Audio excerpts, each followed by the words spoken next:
everybody, and welcome to our Monday class.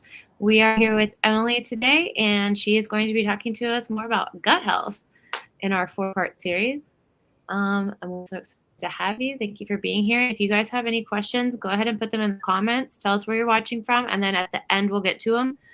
So just go ahead and cue them in advance. And without further ado, I will hand it over to Emilie.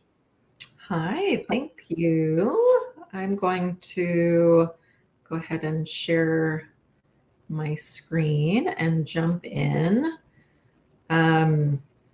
So for those of you who are with us for a second time, this is my second show. And so I did a little bit of an overview last week on gut health. And so if you missed that,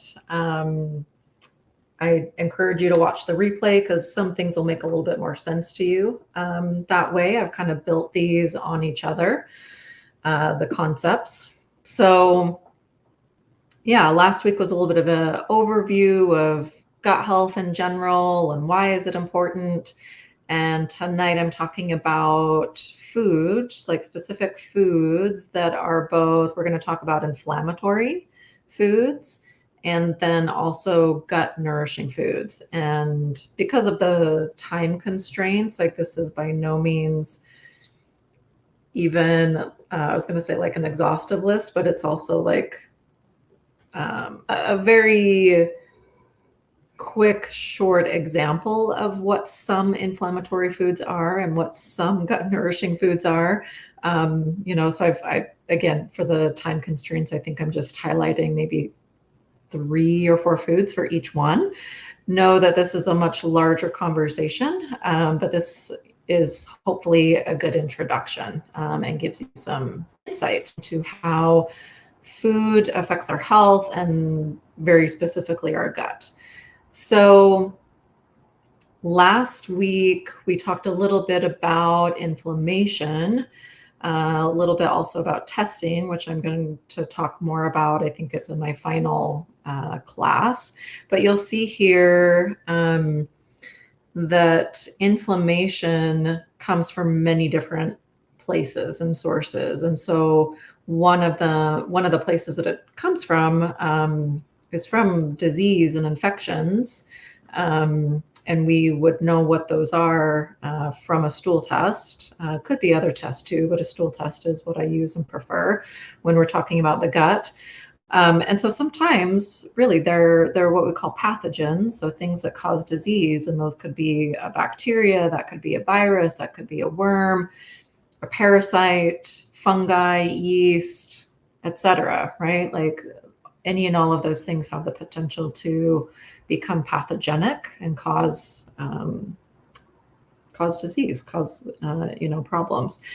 In addition to those very, I guess, a little bit more serious kinds of things that cause inflammation in our gut, food can also be a cause of inflammation in the gut.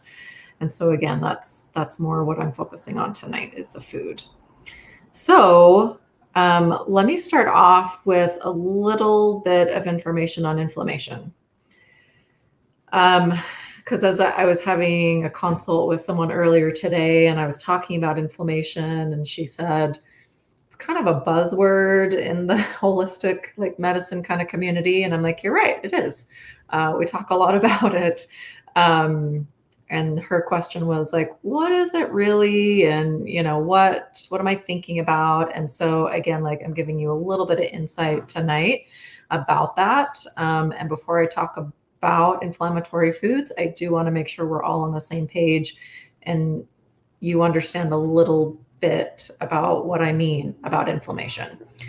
So in the functional medicine, holistic medicine world, we are taught that inflammation is at the heart of all disease and is oftentimes the beginning of disease.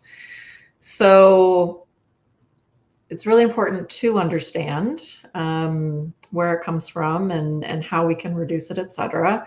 And And just know that inflammation, like it says here, it can manifest itself in lots of different ways. So sometimes inflammation is felt in the form of like physical pain. Sometimes it's in the form of like a headache, brain fog, fatigue, skin issues, all kinds, usually are stemming from some type of inflammation. And again, like what's at the heart of that inflammation can be a number of different things. Can be pathogens, like I discussed. It can be food. It can be stress. Lots of different things. So part of what, like one of the most important things, I guess, to also understand about inflammation is, here on the right of this slide, there's the terms acute inflammation and chronic inflammation. And so to understand this on hopefully a simple level is like inflammation is a normal, natural part of our immune response. And so if you think about, let's say like a cut on your hand, what happens? What's the process, that your body and your immune system go through to resolve and to heal that cut? Part of that is inflammation. And so if you think about like, okay, what happens literally and physically when something is inflamed? It gets hot. There's swelling. There's going to be most likely like a collection of white blood cells that looks like pus, right? That's part of the healing process. Pain sometimes, right? And all of that is localized, if the cut happened on your hand, for example. And going with that example of the cut on your hand, that whole process of getting cut and resolving and healing back up the skin takes, depending on how deep the cut is, but let's just say it's like superficial. So like that whole process takes maybe 7 to 10 days. So that is an example of acute inflammation. There's a clear beginning and there's a clear end. So with the difference between acute and chronic, it's the same kind of process that's happening in our bodies.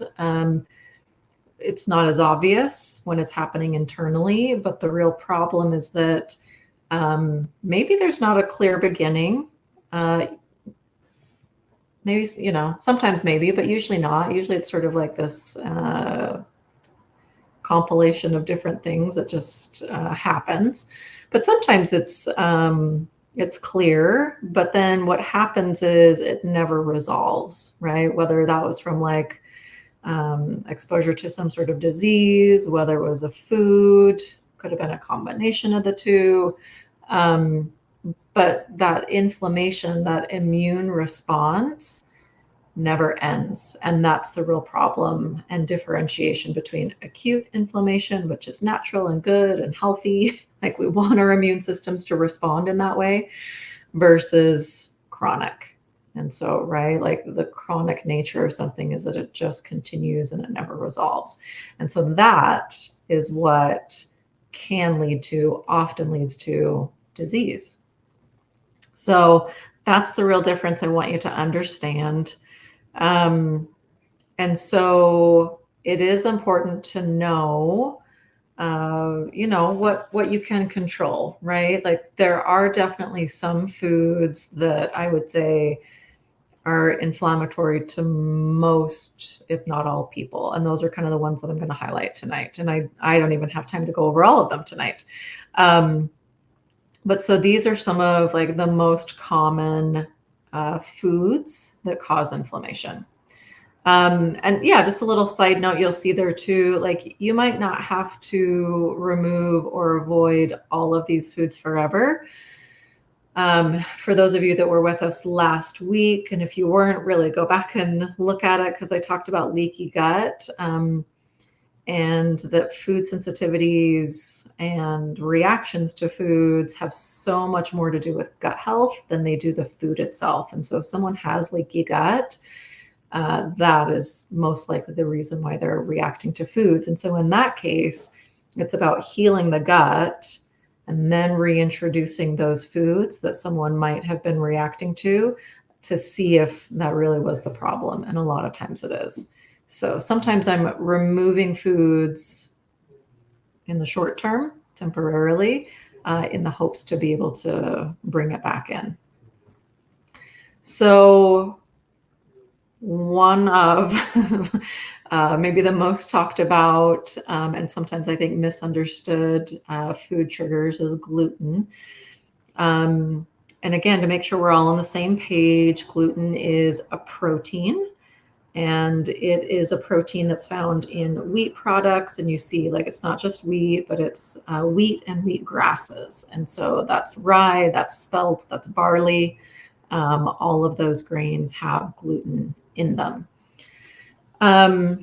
And it's the sort of sticky glue that makes dough elastic and allows bread to rise. And so if you've ever had gluten-free bread, most of it, right, is lacking that sort of like elastic nature that gluten-containing breads do.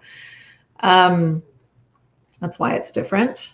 But part of the reason, so there's many reasons why gluten is inflammatory, and part of the reason here on the right of this slide is that it's been used as a cheap thickening and filler for many, many products, not just food products, but you can see it's in things like cosmetics and toothpaste, gravy sauces. If you buy those like packaged powdered gravy mixes, all kinds of, almost all, honestly, salad dressings, marinades, other kinds of like barbecue sauce, and any and all of those kinds of like sauces and dressings, it's almost always in, again, because of the consistency. They're trying to get a certain consistency. It's in sweeteners, it's in deli meat, chewing gum, coffee creamer, soy sauce, and more, right? So someone who really needs to avoid gluten has a hard time because of this. And it is one of the reasons why, like, I get this question a lot, like, are people, like, that many more people sensitive, allergic, whatever to it? Or is it just a fad?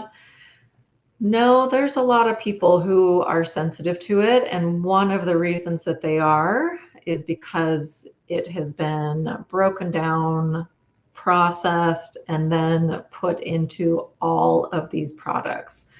And so that reason, so number one, like, it's degraded and processed. Number two, we should not be coming in contact with it that often. Like, we should not be consuming it every day, all day. So think of where we came from. Agriculture is only, they estimate, maybe 10,000 years old. So we have a far longer history of not living in an agricultural society and community. And our bodies are what is adapted to that. It takes a long time for our bodies to adapt.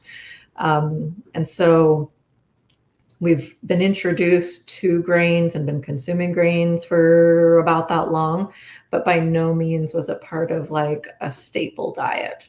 So we didn't have it as often. It wasn't processed. It was a far superior product, to be honest. So it's not even just like the processing and breaking it down into all of these products. The seed is different. The growing process is different. The soil is different, all of those things, which is why, too, I have clients who can't touch gluten here in the United States. And when they go to Europe, they're eating pastries and baguettes and having a lot of fun because of how different the process is of growing it and the seed itself. So it's a whole thing why so many people are sensitive to it. Not even to mention like people who are celiac, that's an autoimmune disease where the immune system is attacking the gluten itself. So, I mean, you can't have it at all. So what do you eat instead? Lots and lots of options, honestly. So there are all kinds of grains that are naturally gluten-free because they're not part of the wheat, the wheat family. So things like buckwheat, sorghum, amaranth, quinoa, millet, oats, rice. Those are all naturally gluten-free and great options for a whole grain instead of a wheatgrass-based grain. Some people do better sprouting grains. And what that does is it reduces the phytic acid that can be found in grains, also in nuts and seeds. And so, yeah, it reduces the phytic acid, which you'll hear some health professionals out there saying that you shouldn't. I mean, I wouldn't call her a health professional, but I just saw someone on Instagram last night saying that like you should not eat oats because it contains phytic acid. When you hear or see those kinds of claims, know that, I think any of those claims of like, you can't eat this, that, or the other, it's not a full story. Many plants contain phytic acid, and there's a reason for that. And we shouldn't be avoiding plants because of that. There are ways that we reduce it. Most people don't even need to do that. But anyway, know that that's, anyway, not, like I say, complete information when people make those claims. Plants and like other naturally gluten-free foods are things like fruits and vegetables, legumes, which are beans, whole grains that I've already mentioned. That's what we should be focusing on in a gluten, if someone needs to be gluten-free. Most of the gluten-free products out there are just as terrible, if not more. And so that's definitely not what I recommend as a nutritionist. We're focusing on the naturally gluten-free products, which are those that I just mentioned. And then I kind of already talked about the fun fact with the hybridization of the seed itself, and that's really part of the problem. Okay, so that's one, and it's inflammatory because of all the reasons I just talked about. Dairy is another, and honestly, like the story here is very familiar in that we were not meant to consume as much as we do. It has been processed, and it's most of the milk and the dairy out there is a very low quality. So, and then some of the other reasons that you can see here are conventionally raised cows are fed antibiotics. If they're taking all of those antibiotics and we're consuming the milk that is produced, we have greater risk of becoming resistant to many of the antibiotics because of that. Then there's also pasteurization, which at the time, I can't remember exactly the year that was discovered, but at the time that was a pretty great discovery, making dairy safer because of the bacteria. But what that does is it alters the amino acid profile and kills the essential enzymes that are part of the milk, and probiotics are naturally part of that. We could go into a whole other discussion, which I usually do when I'm teaching these classes, because I want people, again, to understand how we got here. What is milk? How is it produced?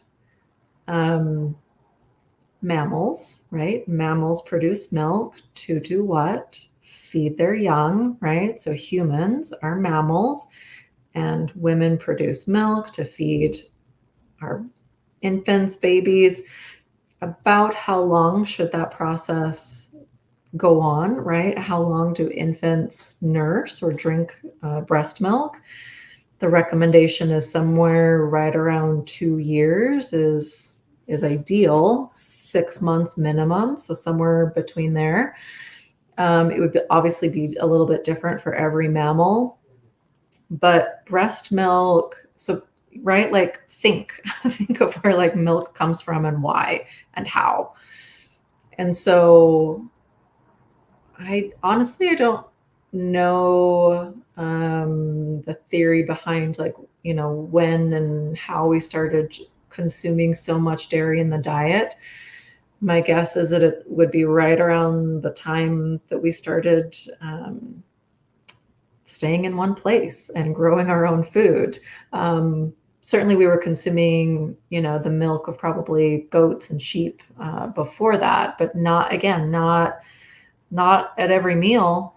And so, anyway, like I want you to kind of think about where it comes from and why. And so, breast milk is uniquely created to feed the young. And so it has a perfect balance of protein and fat and digestive enzymes and probiotics and immune cells, all of the things to set up an infant for life, like for a healthy life, right? So pasteurization kills all of those things. So it's no longer a very like nutritious food, what most people consume today. So like I want you to understand that too, right? Like again, like we've changed this so much that this is a really low quality food product now. Not to mention that next point down, which is like most commercial milk is homogenized, which means that it oxidizes the fats and that creates inflammatory free radicals.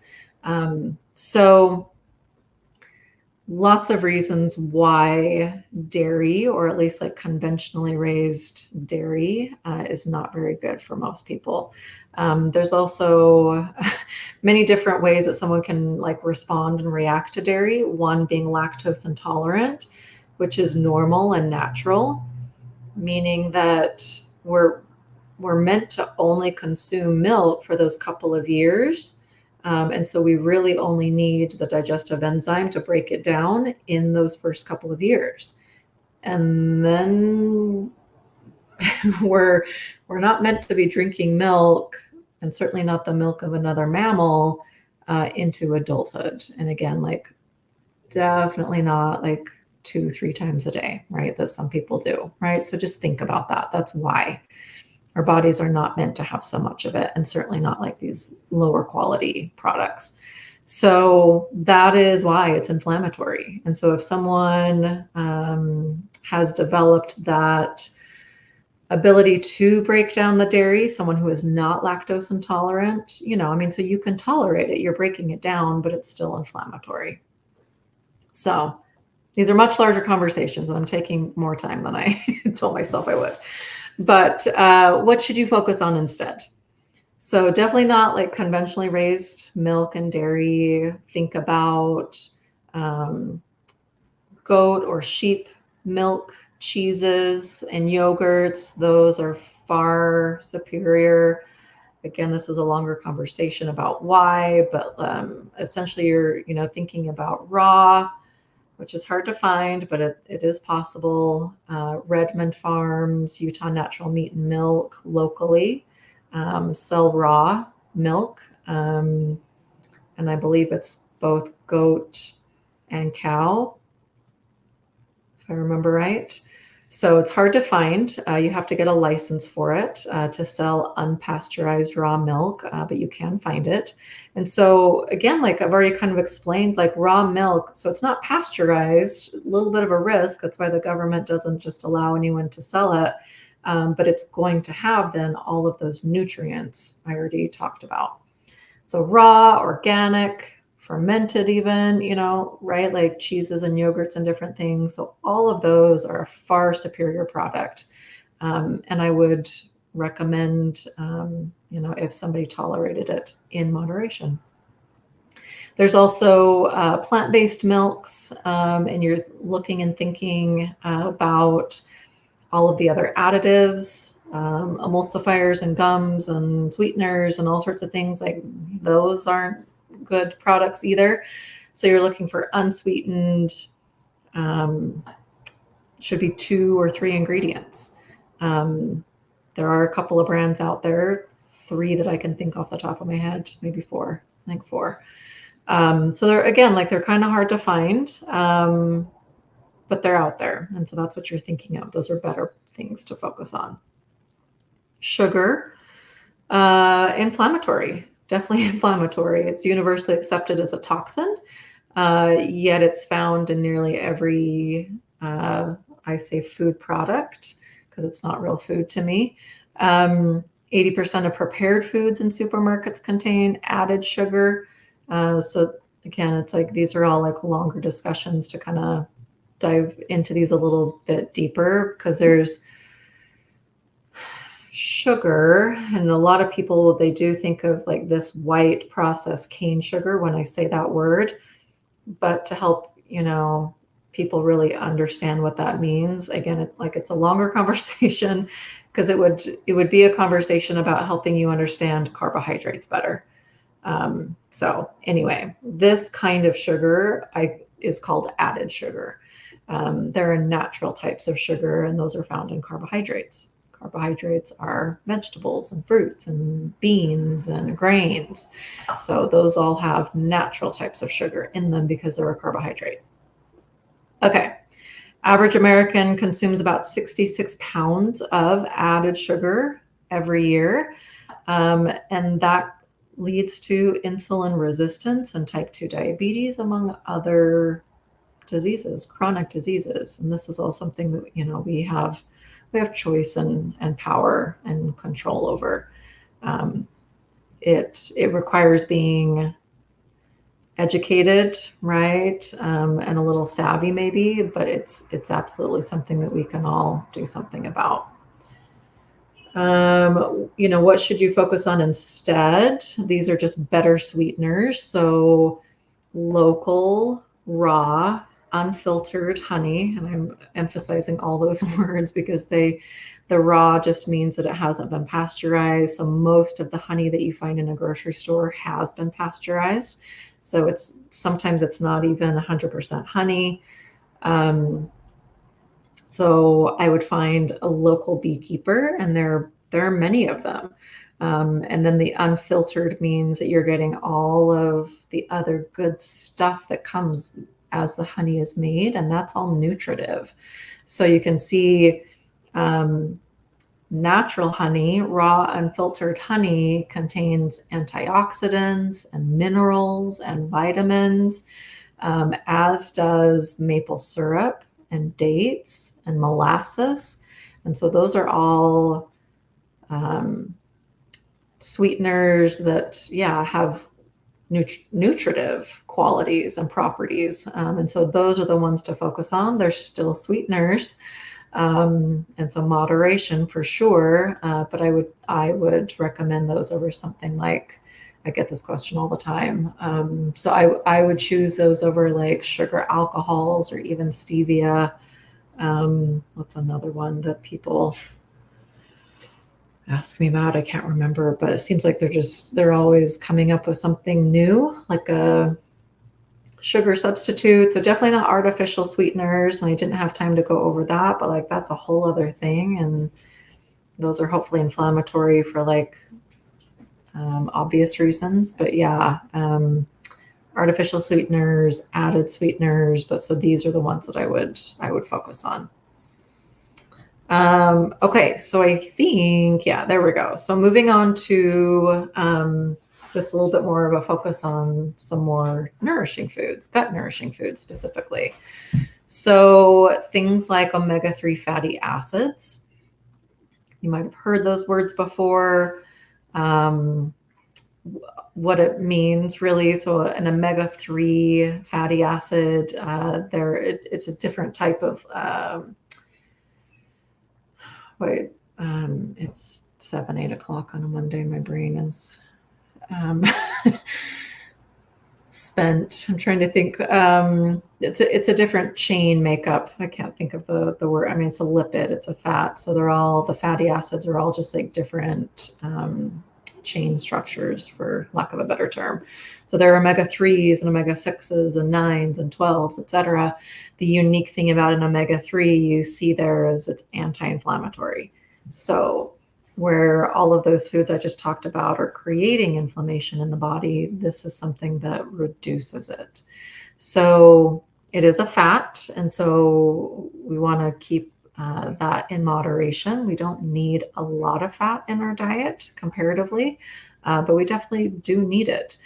And healthy fats are easy on the gut because they're fairly simple.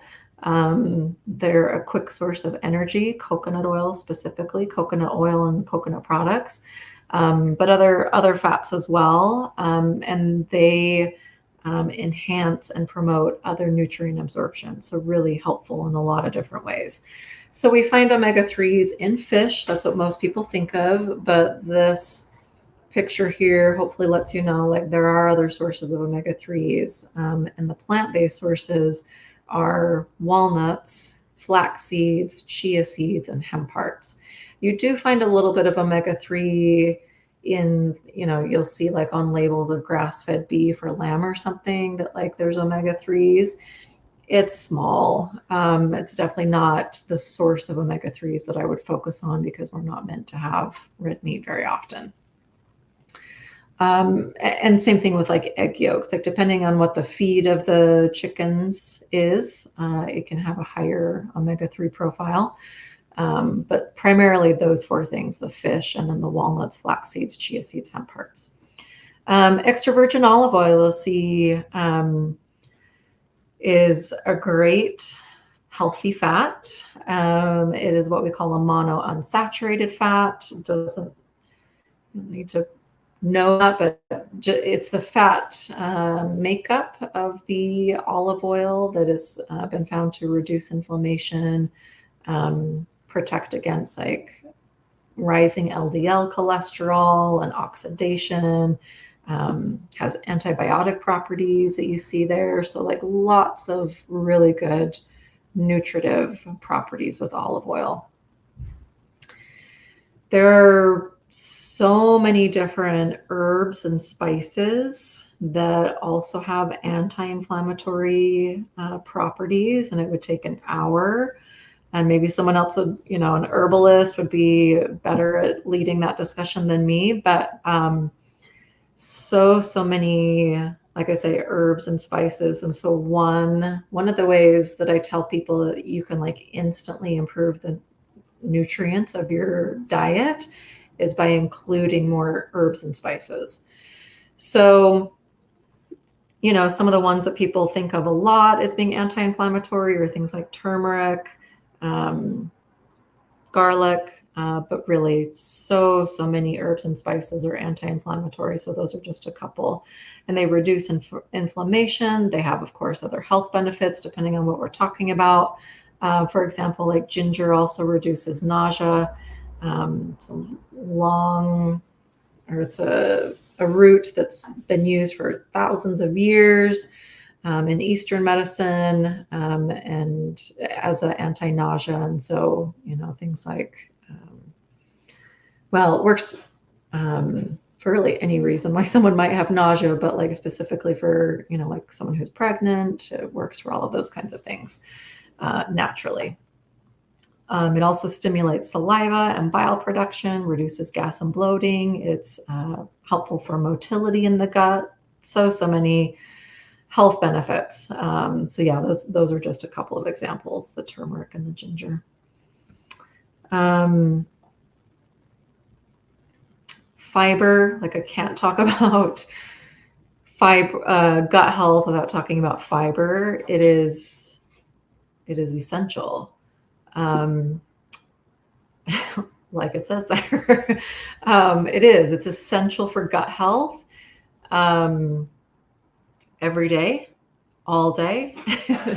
Those of you who maybe like struggle with digestive issues, and or those that really just want to optimize their gut health. I feel like there was a question that came up last time about that. Someone who's in their 40s and wants to just like make sure that their gut's working as well as it can into their 80s. Fiber every day, all day, and variety of fiber. So, most people think of fiber as like something that helps you have a healthy bowel movement, and it absolutely does. And think honestly of like that process, right? That's part of our detoxification process. Like if someone is not having a daily bowel movement, and actually you can have a daily bowel movement and still be constipated. We could talk about that too. But if if someone's holding on to waste, not eliminating that, it has all kinds of implications in the gut and beyond. So yes, fiber helps us have a healthy bowel movement. It also does many, many other things, as you see here, like aids the liver in detoxification, supports the lower intestines and the colon with elimination, among other things. The other main thing is also water. So two of like the most important things for a healthy bowel movement and just healthy digestion is drinking enough water and eating enough fiber. And I could talk more, of course, about this too, because there's two types of fibers. And honestly, it's not super important that you know the difference. Just know that one type of fiber helps to bulk up the stool and the other one helps to move it through. We need both. And most plants have both. It's called soluble and insoluble fibers. And so again, it's not real important that you know the difference, or that there's certain foods that have maybe only insoluble versus soluble. Like I say, most plants have a combination of both. So not really something you need to pay attention to. Just eat plants. Fiber also, as you see here, is what we call a prebiotic. And I'm going to be talking more about this next week, actually. A prebiotic means that it is food for the bacteria, the good bacteria in our gut. It can also feed other unwanted types of bacteria, but it's the food that they eat. And so if you think about, the types of fiber that you eat in a day, and if you don't eat very many vegetables and you don't eat very many fruits or whole grains or nuts and seeds or beans, those are all of the sources of fiber. You will likely have pretty low levels of good bacteria. And then that's a whole other kind of like cascade of problems that comes from having not enough good bacteria in the gut. So that's why it's essential. So these are just a couple of examples. Chia seeds, flax seeds, hemp hearts. I already talked about how those are all examples of omega-3 fats as well. So you're getting a 2-for-1 here. They're also high in protein. So anyway, we'll plug for chia seeds, flax seeds, and hemp hearts. Apples, artichokes, asparagus, avocado, raspberries, spinach, lentils, onions, really, I could talk about almost any vegetable and fruit, to be honest. Incorporate more of those foods on a daily basis. Like again, if you're thinking to yourself, I'm not sure how much fiber I'm getting in a day, like start to be aware. And one of the best things that someone can do for their gut, for their overall health, for their diet, is incorporating more plants into it. So, and just a little side note here, I do work with a lot of people who have digestive issues, and that is not a reason to not eat fiber, which is advice sometimes people get from their doctor. All it means, if someone is having a hard time digesting, I do things like we steam all of the vegetables and fruit that they eat, and we, blend it, or we break it down so that it's easier to digest for that person because they're not doing it on their own very well. But it doesn't mean that we avoid fiber. So it really is essential. Okay, bone broth is another really nutritive, gut nourishing food. It contains collagen and amino acids like proline and glycine. Those particular amino acids are important because most people don't get them as often, even if you're eating meat, because those amino acids are coming from things like the cartilage and the bones and like the parts of the animal most of us don't eat anymore. We used to, but we don't. And so bone broth can be helpful because of that. Yes, I talk about like a bone broth fast here to help treat leaky gut, but honestly, I don't recommend that very often. You can make your own bone broth. You can purchase it at the store. Honestly, there's a couple of really good companies, and it's a lot more accessible than it used to be. So like you can use that as a soup base instead of like just getting like a chicken broth or something, and it would just increase the nutrient value of that soup or whatever you're using that much more.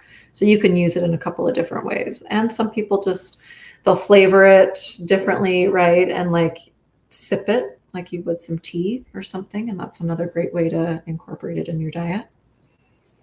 And then fermented foods, I think, is the last one I'm going to talk about. So fermented foods are things like, you'll see that list at the bottom there. So things like sauerkraut and kimchi and miso, kvass as a drink, kombucha, tempeh. I feel like I'm forgetting one, but those are kind of the big ones. And there are other fermented vegetables besides kimchi and sauerkraut. Again, like there's just a lot more available now than there used to be. So with fermented foods, you are getting, this is like a 2 or a 3 for 1. 3 for 1, I guess, right? High in fiber because they're vegetables.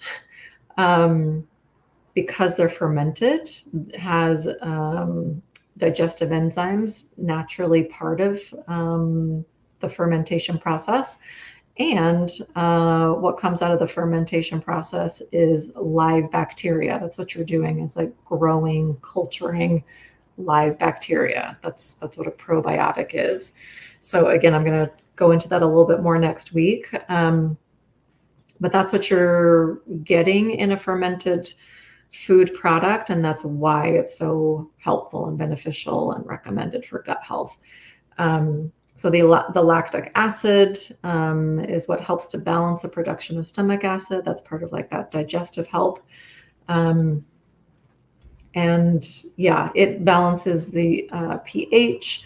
And so again, because it's a source of fiber and live bacteria, it's sort of like a 2 for 1. So it will help to like repopulate your good gut bacteria, and it's also kind of feeding itself, if you will, because of the fiber. That makes sense. So another really great tip for someone who wants to improve their gut health is start to incorporate fermented foods. I eat it almost daily, different types, almost daily. So that's another really good thing you can just start to implement. This is a recipe that incorporates some of the things I've been talking about tonight. Lots of different fiber sources. You'll see there, like part of the recipe is sauerkraut. So incorporating a fermented food. You could make this vegan if you wanted. I think there's a note in the recipe to alter that if you wanted. It's one of my favorite recipes, and I've used this with many clients, and it's a fan favorite. So click that link or the QR code. If you want to download it, it'll ask for, I think it's your name and your email to be able to send to you. But go ahead and click that if you'd like, and I can come back to the slide if we need to. But yeah, I thought I'd share a recipe for you to incorporate some of the things that we talked about. And as I said, next week, I'll be diving a little bit more into what are prebiotics and probiotics and synbiotics. what those all mean to our gut and to our health, and what you need to be thinking about with regard to all of those. And so I have no idea where my time is at, but I'm going to stop sharing and open it up for questions if there are any. Ooh, that was so good. Thank you. Oh, it was long. Oh my gosh, I feel like I need to be taking notes, but I'm like, also it's recorded. I can come back. I have to like stop myself sometimes. So hopefully not too long. That was amazing. And then I'm like, you're talking about gluten being in like postage stamps, and all I can think about is from Seinfeld, where his girlfriend died because she licked too many postage stamps. I was like, she's celiac, obviously. Yes, they were like wedding invitations, weren't they? Yeah. Yes. Oh my gosh. Yes, it's true. And also, my favorite product in the entire world, and I'm not getting paid to say it, and I give it to everyone for Christmas, is a Nutter. I read the back of my nut milks, and I saw all the gross stuff in the back of them. And the Nutter is just like a small blender that heats up to the perfect temperature. It self cleans. I make cashew milk with a little bit of. I know about the almond cow, but not the Nutter, I don't think. Yeah, you could actually. Amazon has so many knockoffs of it right now that it's like amazing. So they're actually really affordable, and it'll pay for your milk in a year. But you could add what you want to it. And so I was like, add a little extra collagen, a little sea salt, and then like a little bit of like something you use for baking that makes it foamy. Before I have that for my coffee. Oh, I can't remember what it's called, but I know what you mean. Yeah, and some people will put a little bit of like vanilla maybe, or I mean there's so many ways that you can make whatever it. You want. Yeah. And it's so much better. It's not hard. Yeah. No, not at all. I literally press the button twice and I barely have to strain it. Highly recommend. Yes. Love it. All right. First question. Is sourdough similar to sprouted bread, or why is that considered a healthier bread? Good question. So it is not sprouted unless it says so, right? Like they're different processes. So sourdough is fermented, an authentic sourdough, I should say. Because like once you start to be aware of these things, what I tell people is like, look at the label, look at the ingredients. So a true authentic sourdough has been fermented. That's what makes it different. That's what makes it better. And a lot of people can have a little bit of sourdough when they can't have really anything else. So yeah, you're getting that fermentation process.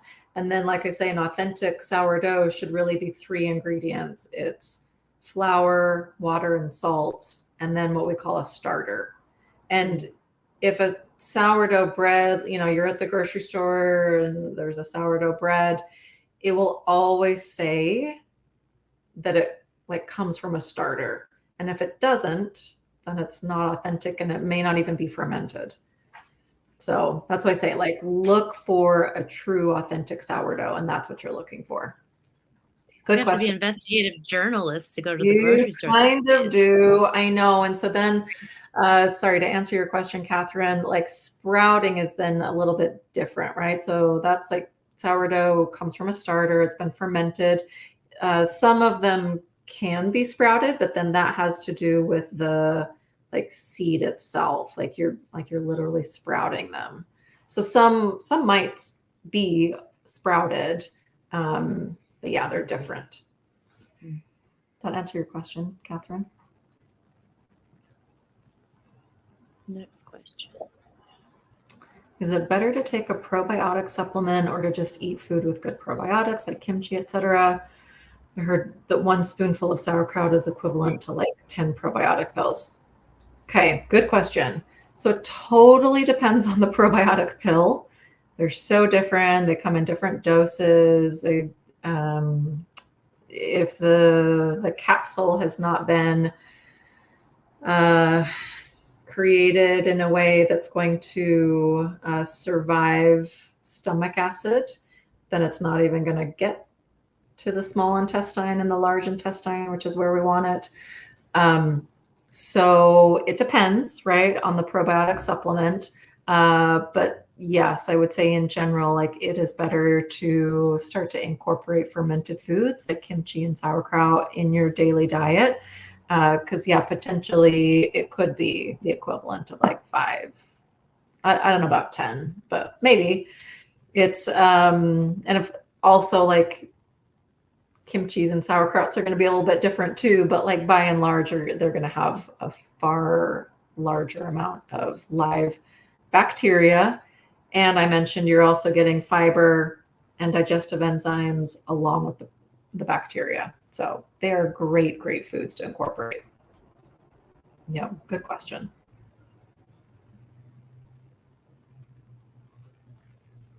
I'll read this one while Yes. you swallow. Is diet inflammatory? And I know it has crazy response in the brain. Can you quickly speak to that in the gut?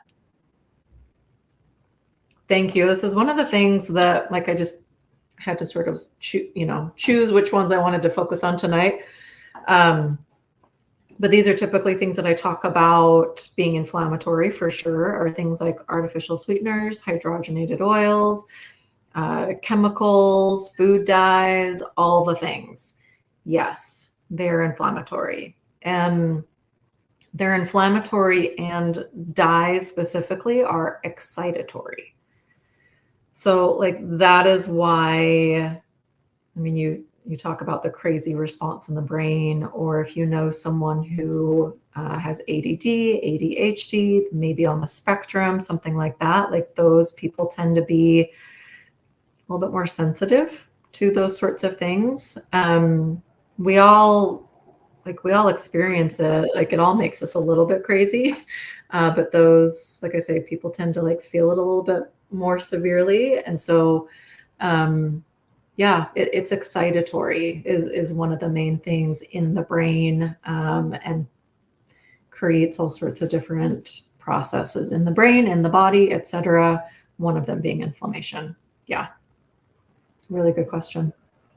So sometimes like the kids and families that I work with, parents who maybe want to like address ADD or ADHD naturally, usually all I have to do is like help them clean up the diet, and like behavior is no longer an issue.